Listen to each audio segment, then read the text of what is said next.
Bismillahirrahmanirrahim. You are watching a slow base exam with Jahangir, Mathematics Class 9, Unit Theorems related with Areas हमने शुरू करने हैं। Exercise 16.1 से related हमारा theorem है 16.1। इसको हमने डिस्कस करना है, लेकिन वीडियो पे जाने से पहले आपसे गुजारिश कि अगर आपने अभी तक हमारे चैनल को सब्सक्राइब नहीं किया तो वीडियो के नीचे सब्सक्राइब के बटन को क्लिक करें, वीडियो को लाइक करें और अपने दोस्तों के साथ भी शेयर करें ताकि वो भी इससे फ़ायदा उठा सकें।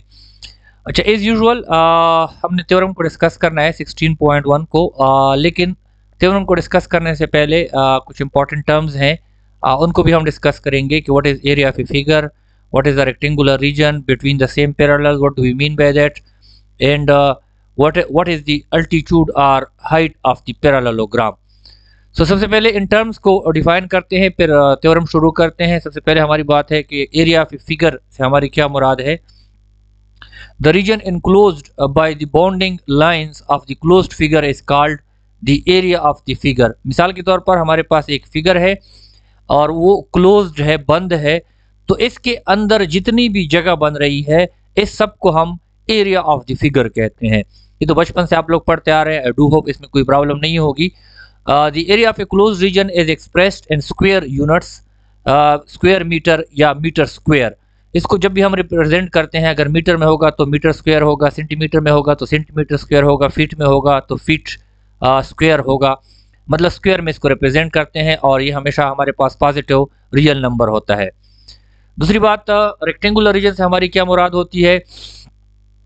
The interior of rectangle is the part of the plane enclosed by the rectangle. एक तो हमारे पास रेक्टेंगल की अगर हम बात करें तो रेक्टेंगल की जो बॉर्डर होती हैं उन बॉर्डर के अंदर जो जगह है इसको हम क्या कहते हैं, इसको हम रेक्टेंगुलर रीजन कहते हैं।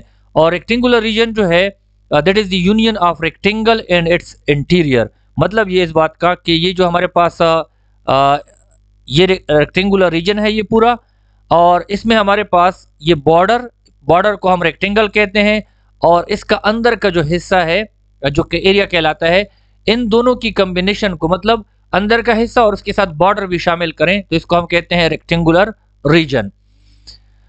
अच्छा, बिटवीन द पैरेलल से हमारी क्या मुराद है। Two parallelograms are said to be between the same parallels when their bases are in the same straight line and their sides opposite to their bases are also in the straight line is the parallelogram ABCD and EFGH। मतलब ये है कि अगर हमारे पास दो parallelogram है ABCD और EFGH, उसको हम सेम पैरेलल उस वक्त कहेंगे कि अगर उनका जो बेस है वो एक ही लाइन पे आ रहा हो और उनके जो अपोजिट साइड है, इसका अपोजिट साइड ED है और इसमें यहाँ पे EH है, ये भी हमारे पास सेम लाइन पे आ रहे हो तो हम कहते हैं कि ये बिटवीन द सेम पैरेलल है। लास्ट टर्म जो है अल्टीट्यूड या हाइट ऑफ द पैरेललोग्राम से हमारी क्या मुराद होती है। If one side of a parallelogram is taken as its base, the perpendicular distance between that side and the side parallel to it is called the altitude or height of the parallelogram। मतलब ये है कि हमारे पास अगर मिसाल के तौर पर ABCD का पैरेललोग्राम को मैं लेता हूँ, इसमें से एक साइड BC को मैंने क्या किया, BC को मैंने बेस लिया, तो यहाँ से ये जो ऊपर वाली लाइन है, ये जो शॉर्टेस्ट डिस्टेंस है, परपेंडिकुलर डिस्टेंस है, परपेंडिकुलर डिस्टेंस, इसको हम क्या कहते हैं, इसको हम हाइट या अल्टीट्यूड ऑफ द पैरेललोग्राम कहते हैं। अब हम थ्योरम की तरफ आते हैं 16.1 की। सबसे पहले एज यूजुअल हम इसका स्टेटमेंट पढ़ते हैं। Parallelograms on the same base and between the same parallel lines are of the same altitude are equal in area. इस स्टेटमेंट का मतलब समझने की कोशिश करते हैं कि अगर हमारे पास पैरेललोग्राम हो, दो या दो से ज्यादा, उनका बेस जो है वो सेम हो और उसके अलावा have the same base and between the same parallel lines, और दोनों जो हैं पैरेलल सेम पैरेलल लाइंस के अंदर आ रहे हों, तो उनकी जो एरिया होगी वो हमारे पास इक्वल होगी। मिसाल के तौर पर हमारे पास दो पैरेललोग्राम हैं, एक है ABCD, ये वाला येलो कलर से रिप्रेजेंट किया है, दूसरा हमारे पास है ABEF, ये दूसरा मैंने ब्राउन कलर से रिप्रेजेंट किया है, दो पैरेललोग्राम है। अब अगर इन दोनों का बेस सेम आ रहा हो और उनकी जो ऊपर लाइन है वो भी सेम लाइन पे आ रही हो, तो इन दोनों का एरिया जो है वो सेम होगा, ये स्टेटमेंट कहती है। अब इससे हमारे पास गिवन और जो हमने प्रूफ करना है वो हमारे पास आ गया। गिवन में क्या है, two parallelogram ABCD yellow colour से रिप्रेजेंट है एंड ABEF ऑरेंज कलर से रिप्रेजेंट है, हैविंग द सेम बेस, दोनों का बेस एक ही है, AB है, and between the same parallel line AB and DE, मतलब ये वाली लाइन, ये पैरेलल लाइन AB और DE जो है आपस में पैरेलल है और ये दोनों पैरेललोग्राम जो है इस लाइन के अंदर आ रहे हैं। और हमने प्रूफ क्या करना है कि area of ABCD is equal to area of ABEF। अब इसको हम प्रूफ करते हैं। प्रूफ करने के लिए हमारे पास area of parallelogram ABCD is equal to area of quad ABED plus area of triangle CBE।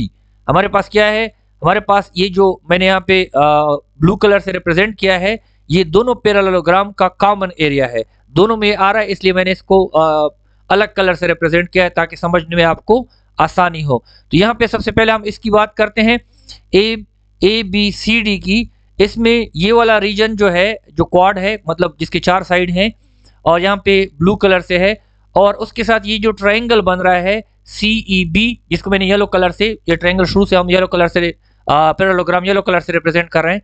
तो इसका एरिया प्लस इसका एरिया, तो ये टोटल एरिया जो है वो ट्रायंगल पैरेललोग्राम ABCD के बराबर होगा और ये एरिया की एडिशन का हमारे पास एग्जाम है। सिमिलरली हमारे पास एरिया ऑफ पैरेललोग्राम ABEF, ये वाला, ये जो कलर्ड पोर्शन है, इसमें हमारे पास ये जो क्वाड है ABED, इसका एरिया प्लस यहाँ पे जो ट्रायंगल बन रहा है ये जो ऑरेंज कलर वाला है DFA या ADF, ये इन दोनों का आपस में जमा करो तो ये हमारे पास टोटल एरिया बनेगा। मेरे ख्याल में बहुत आसान है, इसमें कोई टेक्निकल बात नहीं है, आपको बड़ी आसानी से समझ आ रही होगी। अब हम आगे बढ़ते हैं। हमारे पास 2 ट्रायंगल है, क्वाड जो है, क्वाड तो दोनों का कॉमन है, दोनों पैरेललोग्राम में आ रहा है तो दोनों का सेम ही होगा, एरिया दोनों के लिए सेम ही होगा। अब हमने ट्रायंगल्स को जो है ना वो चेक करना है, इस वाले पैरेललोग्राम के और इस वाले पैरेललोग्राम के। ट्रायंगल CBE येलो वाला एंड ट्रायंगल DAF ऑरेंज वाला, इसमें क्या है, CB is equal to DA, CB ये वाला side CB is equal to DA, क्योंकि ये एक ही पैरेललोग्राम में आ रहे हैं तो जाहिर बात है ये दोनों साइड, यहाँ पे मैंने एक एक लाइन से इसको रिप्रेजेंट किया है ताकि आपको समझ आ जाए कि ये लाइन जो है इसके साथ मैं चेक कर रहा हूँ। तो ये दोनों एक ही पैरेललोग्राम के हैं, जो हमारे पास पैरेललोग्राम था ABCD के नाम से, तो ये दोनों सेम होंगे। फिर हमारे पास BE is equal to AF, BE ये वाला लाइन जिसके ऊपर मैंने 2 लाइनें खींची हैं AF के बराबर है, जिस यहाँ पे हमने इसके ऊपर 2 लाइनें खींची हैं ताकि आपको समझने में आसानी हो। ये भी एक ही पैरेललोग्राम के आमने सामने के साइड्स हैं तो ये भी आपस में बराबर होंगे। एंगल CBE, हमारे पास CBE यहाँ पे जो एंगल बन रहा है that is equal to DAF यहाँ पे जो एंगल बन रहा है, ये दोनों एंगल आपस में बराबर होंगे क्योंकि हमारे पास BC जो है पैरेलल है AD के और BE जो है वो पैरेलल है AF के, तो इसलिए यहाँ पे जो एंगल बनेंगे ये आपस में सेम होंगे। पर अब हमारे पास 2 साइड बराबर हो गए और एक एंगल बराबर हो गया, तो SAS जो पोस्टुलेट है या एग्जाम है वो क्या कहती है कि ये दोनों ट्रायंगल आपस में कॉन्ग्रुएंट होंगे। जब 2 ट्रायंगल आपस में कॉन्ग्रुएंट होंगे तो उसका एरिया भी आपस में कॉन्ग्रुएंट होगा, इक्वल होगा। तो इसका मतलब यह है कि इस ट्रायंगल का और इस ट्रायंगल का जो एरिया है वो आपस में इक्वल होगा। ये हमारे पास इक्वेशन 3 हो गया। इक्वेशन 1 में हमने लिखा था कि एक पैरेललोग्राम का एरिया जो है वो क्वाड का एरिया प्लस ट्रायंगल का एरिया, ये इक्वेशन 1 था। इक्वेशन 2 में हमने कहा था कि क्वाड का एरिया प्लस जो ट्रायंगल था उसका एरिया, ये इक्वेशन 2 था। इक्वेशन 3 में हमने वो मालूम कर लिया कि दोनों ट्रायंगल का एरिया जो है आपस में इक्वल है।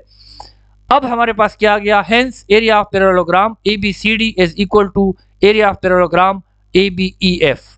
क्यों? क्योंकि क्वाड तो दोनों का ऑलरेडी सेम ही था, अब दोनों ट्रायंगल भी सेम हो गए, एरिया भी उनका सेम हो गया।